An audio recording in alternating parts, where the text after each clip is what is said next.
114年全国运动会即马当咧云林咧办比赛，高雄市代表队已经摕到22块金牌。也毋过，这女子的篮球队所传出真喊果的代志，就是因为这规队呢拢无早选手证，互裁判甲伊判失格，规定人要被拍到球就输去。高雄市政府是表示讲，等比赛结束会来检讨。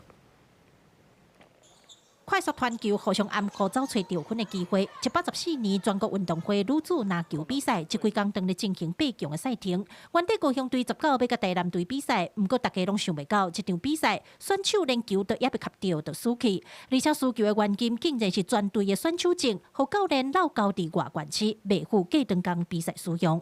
他们没有坐那一部车回来，结果选手证呢就是放在车上，没有拿下来。他等到第二天。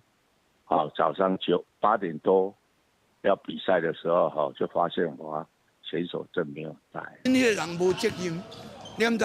无责任，个顶面未严，下骹就散，顶面正，顶面在。 下骹才会知。选手证集中保管，不过负责保管证件教练所甲物件闹交伫外馆区，和裁判直接判高雄市代表队失格。